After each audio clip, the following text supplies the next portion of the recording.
ሰርካን የጠፋች ፍቅረኛውን ለመፈለግ ተራራ ይወጣል ይወርዳል። በዚህ ጊዜ ሄዳ ወደ ጢሻ ስር ወድቃ ትገኛለች። ሰርካንም ይህን እንዳየ ወዲያውኑ ወደ ጉድጓድ ውስጥ ዘሎ ገብቶ አውጥቷት ወደ ሆስፒታል ይዟት ይሄዳል። እንደ ድል ሆኖ ሄዳ ብዙም አልተጎዳችም። እናም ትነቃለች።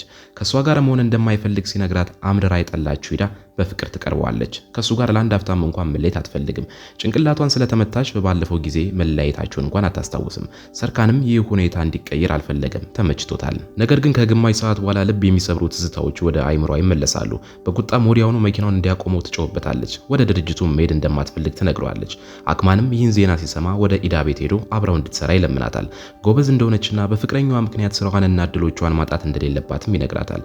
እድገት የምትፈልገው ኢዳም የተናገረው ትክክል ነው ብላ በማሰብ መጥፎ ስሜቶቿን ወደ ጎን ትታ አክማንን ተከትላ ወደ ድርጅቱ ትመለሳለች። የሱ ፕሮጀክት አባልም ትሆናለች። ሰርካንም በጣም ደንግጧል። ለይምሰል ነው እንጂ ሁለቱ በልባቸው ግን እርስ በርሳቸው በጥልቅ ይዋደዳሉ። አክማን ድርጅቱ ወዲያውኑ ሁለት ደንበኞች እንዲያገኙ ያደርጋል። ደንበኞቹም በግልጽ ሰርካን የቪላውን ፕሮጀክት እድሳት እንዲያከናውንላቸውና ኢዳም የመሬት ገጽታ ንድፉን እንድትሰራላቸው ይፈልጋሉ። ምንም እንኳን ፍቃደኛ ባትሆንም ኢዳ ደንበኞቹን ማሳዘን ስለማትፈልግ በዚህ ፕሮጀክት ላይ ከሰርካን ጋር ለመስራት ትገደዳለች። ከተጣደፈ ስራ በኋላ ምድሳቱ በተሳካ ሁኔታ ይጠናቀቃል። ደንበኞቹም ሁሉንም ሰው ወደ ቤታቸው ይጋብዛሉ። ሁሉም ሰው የቤቱን ምርቃት እያከበረ እያለ የቤቱ አንደኛ ክፍል ይፈርሳል። ዜናውም በፍጥነት ይሰራጫል። የዚህ እድሳት ፕሮጀክት ተጠያቂ የሆነው የሰርካን ድርጅትም ዝና ይበላሻል። ምርመራው እንደሚያሳየው አደጋው የተከሰተው በሰርካን ንድፎች ላይ ባለው ስህተት ምክንያት እንደሆነ ነው። ደንበኛውም ተናዶ ከሰርካን ጋር ያለውን ማንኛውንም ተጨማሪ ስራ ይሰርዛል። እናም ፍርድ ቤት ለመክሰስም ይፈልጋል። የሰርካን እምነት ፈርሷል። ለብዙ ዓመታት ያለ ስህተት ሰርቷል። ነገር ግን በዚህ አንድ ስህተት ምክንያት እሱና ድርጅቱ በአስቸጋሪ ሁኔታ ውስጥ ይገኛሉ። ኢዳ እንዳይደነግጥ ትመክሯለች። በሷ እይታ ሰርካን ስህተት የማይሰራ ጠንቃቃ ባለሙያ ነው። እንዲህ ያለ ርካሽ ስህተት ሌላ ሰው አዘጋጅቶት መሆን አለበት ብላም ታስባለች።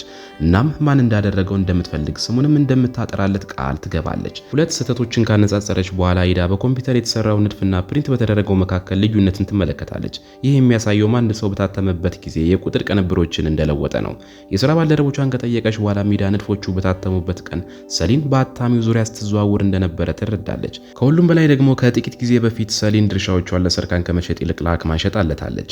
ሰሊን ንጹህ መሆኗን እየጮች ትናገራለች እና ኢዳ እሷን የመጠየቅ መብት እንደሌላት ጭምር። ሁለቱ የሚከራከሩበት ጊዜ ሰርካን መጥቶ ሰሊንን ይደግፋታል። ድርጅቱንም ፈጽሞ እንደማትከዳ ይናገራል።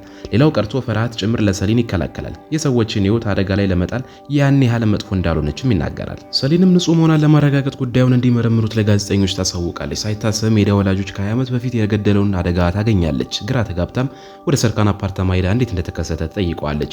ነገር ግን ኢዳ በኩሽና ውስጥ እንዳለች አላወቀችም ነበረ። ኢዳም ደንግጣ የወላጆቿ ሞት ከምትወደው ሰው ጋር በምን እንደሚያገናኘው ተገርማለች። ሰርካንም ከዚህ በላይ መደበቅ እንደማይችል ተገንዝቦ በመጨረሻም የተደበቀውን ያፈነደዋል። ከ18 ዓመት በፊት ወላጆችን የገደለው አደጋ የተከሰተው ከአባቴ ጋር በሚሰራ ተቋራጭ ነው። የሥራ ቡድኑ ለሞታቸው ትልቅ ኃላፊነት አለበት እና ይሄንን ያወቁት በቅርቡ ነው። ኢዳ ይህን ስትሰማ ሰማዩ የተደፋባት መሰላት። ሰርካንም ስሜቱ የተቀያየረባትና በድንገት እንለያይ ያላት በዚህ ምክንያት እንደሆነ በመጨረሻም ተረዳች። በቁጣም ወደ ሰርካን አባት ሄዳ ትወቅሰዋለች። እናም ስለ ሁኔታው እንዲያብራራላት ትጠይቀዋለች። አባቱም ከልብ ይቅርታ ይጠይቃታል። ካደጋው በኋላም የጥፋተኝነት ስሜት ተሰምቶት የሟቾችን ሴት ልጅ መርዳት ፈልጎ ነበረ። ነገር ግን ኢዳ የአያቷን ስም ስለቀየረች ሊያገኛት አልቻለም። ኢዳ የሰርካን ጥፋት ሳይሆን የተቋራጩ ጥፋት እንደሆነ ታውቃለች። ግን ይቅር ማትለው ሰርካን ሚስጥሩን ከሷ መደበቁን ነው። ብትነግረኝ ኖሮ አልወቅስም ነበረ። ካንተ ጎን ሆኜ ልጋፈጠው እችል ነበር። ግን አሁን በጣም ዘግይቷል። ዳግመኛ ልተማመንብህ አልችልም ትለዋለች። ኢዳ ከሄደች በኋላም ሰርካን ሙሉ በሙሉ አብዷል። አባቱን ግትር በመሆኑ የራሱንና የቤተሰቡን እንዲሁም የሌሎችን ሕይወት አበላሽቷል። ቁጣውም ከፍ ብሎ ከአባቱ ጋር ያለውን ግንኙነት ማቋረጥ ብቻ ሳይሆን ከቤቱም ይወጣል። ከዚያም ወደ ሰሊን ጋር ሄዶ በሌሎች ሰዎች ላይ ጣልቃ እንዳትገባ ያስጠነቅቃታል። በሕይወቴ ኢዳን ብቻ ነው የምወደው፣ አንቺን ፈጽሞ አልወድሽም። ከዚህ በኋላ አጠገቤ እንድትገኝ አልፈልግም። ስራ ካልሆነ በስተቀር የሚያገናኘን ነገር የለም ይላታል። በተመሳሳይ ጊዜ ኢዳ በተስፋ መቁረጥ ውስጥ ገብታለች። በአንድ በኩል ሰርካንን ይቅር ለማለት በጣም ከባድ ነው፣ በሌላ በኩል ደግሞ አሁንም ትወደዋለች። ጓደኞቿም ፍቅር ውድ ጌጥ መሆኑን ይነግሯታል። ስታገኘውም መቶ እንደሌለባት ጭምር። ለሞቱት በማዘን ምክንያት በሕይወት ካሉት የሚገኘውን ደስታ ማጣትም እንደሌለባት እንዲሁ። ከዚህም በላይ የአትክልት አበባ መሸጫው በጥሩ ሁኔታ ላይ አይገኝም። እናም ብዙ ዕዳ አለበት። ኢዳ ደግሞ ካልሰራች ገንዘብ አታገኝም። ባንኩን ቤቷን ከመውሰዱም በላይ ለውጭ ሀገር ትምህርቷ መክፈልም አትችልም። በብዙ ጫና ምክንያት ኢዳ ወደ ስራ ተመልሳ ከሰርካን ጋር መስራቷን መቀጠል አለባት። ሆኖም ግን ይህ ሰው በተደጋጋሚ ልቧን ሰብሮታል። በቀላሉም እንዲያመልጥ አትፈቅድለትም። እናም ኢዳ ውል የተጻፈበትን ወረቀት ትሰጠዋለች። ሰርካንም ሳያነብ ይፈርምበታል። ከዚያም ኢዳ ቀለበቱን እንዲያወልቅ ትነግረዋለች። የሷንም ታወልቃለች። ሰርካንም ሲታይ ባዘን የተሞላ ይመስላል። ነገር ግን በውስጡ ደስተኛ ነው። ቢያንስ ኢዳ ከጎኑ አለች። ውሉ ላይም ርቀታቸውን መጠበቅ እንዳለባቸው ይገልጻል። ይደርሳል። ኢዳ ይህን ለማረጋገጥም ሜትር ትጠቀማለች። በእነሱ መካከል ያለው ርቀትም ከ1 ሜትር በታች መሆን የለበትም። በተጨማሪም በህይወቷ ውስጥ ጣልቃ አለመግባትን፣ ከስራ ውጭ ባሉ ነገሮች ውስጥ አለመሳተፍን የመሳሰሉ አንቀጾች አሉት። ሰርካንም ባይወደውም ስለፈረመበት ብቻ መቀበል አለበት። ግን እንዴት ይህን የመሰለው ውበት በአቅራቢያው እያየ ሊቋቋመው ይችላል? ከ2 ቀናት በላይም መጠበቅ አልቻለም። ሰርካን በስብሰባ ጊዜ ሆን ብሎ ወደሷ ይቀርባል። ኢዳ ለመራቅ ፈልጋለች። እሱ ግን ቀለበቱን ኪሷ ውስጥ ይከተዋል። የሰርካንን ትዕቢት ለመቀነስ ኢዳ ሰራተኞቹን ይቅርታ እንዲጠይቅ ጠይቀዋለች። አለቃ ስለሆነ ብቻ ሰራተኞቹን ሁል ጊዜ ማንገላታት የለበትም። ምንም እንኳን ሰርካን ፍቃደኛ ባይሆንም እሷ ለመታዘዝ ይገደዳል። ሰራተኞቹን በሰርካን ይቅርታ ተደስተው ስሜታቸውን መቆጣጠር አቅቷቸዋል። አንደኛው ሰራተኛም አጥብቆ ያቅፈዋል። ኢዳ ሰርካንን በእጇ ስር በማግኘቷ በጣም ደስተኛ ነች። ግንኙነታቸው እየባሰ የሚሄድ ቢመስልም ግን በሰርካን መታገስ የኢዳ ጥላቻ ቀስ በቀስ እየደበዘዘ መጥቷል። አሁን ኢዳን በጣም እየከበዳት ያለው ነገር በወላጆቿ ሞት ተጠያቂ የሆነው የተቋራጭ ጉዳይ ነው። እናም ሰርካን ሰውየውን አግኝቶት ኢዳን ይወስዳታል። ኢዳም የተከማቸ ቁጣዋን በሱ ላይ ታዘንበዋለች። ግለሰቡም ለዚህ ጥፋቷ 5 ዓመት ያህል ታስሮ ነበረ። እናም ምንም እንኳን ጥፋቱን ለኢዳ ቢናዘዝም ፈጽሞ ግን አላለችውም። ከድብርቷ በመውጣት ላይ ያለችው ኢዳ በፈረሰው ቤት ላይ ምርመራዋን ማድረግ ትጀምራለች። አክማን አጠራጣሪ ነገሮችን እያደረገ እንደሆነም ትረዳለች። ስለዚህም ሁኔታውን ለመፈተሽ ማደናገሪያ መጠቀም እንዳለባት ትወስናለች። ከአክማን ጋር እራት ለመብራትም ትወጣለች። እናም ኢዳ የውሸት ድራማዋን ትጀምራለች። የአታሚው ማደር ትውስታ ካርድ ጥገና ይደረግለታል። ማን ፕሮጀክቱን አሳስቶ እንዳተመው የምናውቅ ይሆናል ትለዋለች። አክማንም ይህን ሲሰማ ወዲያውኑ ይጨነቃል። ከመያዝ ይልቅ በፍቃደኝነት መናዘዝ የተሻለ ነው ይላል። ስለዚህ የአታሚውን ቅንብሮች እንደለወጠ ይናገራል። ስህተቱን ያስተዋለው አደጋው ከተፈጠረ በኋላ ነው። ነገር ግን ተጠያቂ ለመሆን ስለፈራ ምንም አልተናገረም። ሰርካንም ውሸታም ሆን ብለ ነው ያደረገው፣ ከባልደረባ ጋር በስልክ ስታወራ አይቻለሁ ይለዋል። ሰርካን ደደብ እንዳልሆነና ንጹህ መሆኑን እንደማያምን ግልጽ ነው። አክማንን የማባረር ስልጣን ባይኖርም ከተወሰኑ ስብሰባዎች ሊከለክለው ይችላል።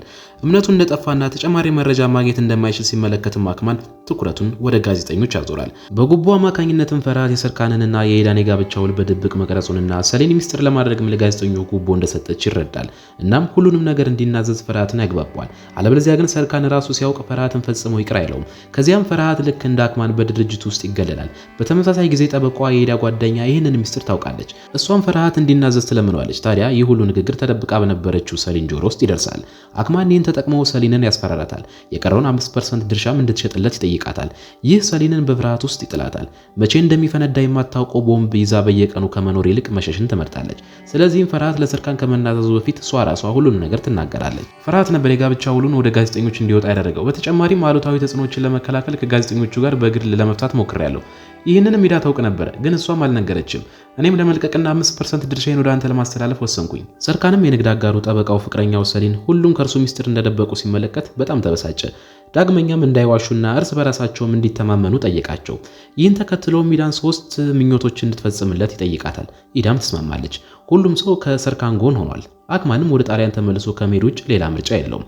ሆኖም ግን ስራውን እንድትረከብለት አዲስ አጋርን ወደ ድርጅቱ ይጋብዛል። እሷም ገብታ የኢዳንና የሰርካንን ግንኙነት ለመከፋፈል ትሞክራለች። ውድ ተመልካቾች፣ የቃና ሪካፕ ቤተሰቦች እስካሁን የተለቀቁት ክፍሎች ምን ይመስላሉ? እስኪ ሐሳብ አስተያየታችሁን ኮሜንት ላይ አስቀምጡልኝ። ደቂቃውን በተቻለኝ አቅም ጨምር ለማድረግ ሞክራለሁ። ኮፒራይት እያስቸገረኝ ስለሆነ ነው። እናንተም ደግሞ ቻናሉን ሰብስክራይብ፣ ቪዲዮንም በደንብ ላይክ አድርጉት። ላይክ ይደረግ፣ ላይክ እየተደረገ አይደለም። በደንብ ላይክ አድርጉት። የሚቀጥል ይሆናል። አብራችሁኝ ስለቆያችሁ በጣም ነው የማመሰግነው።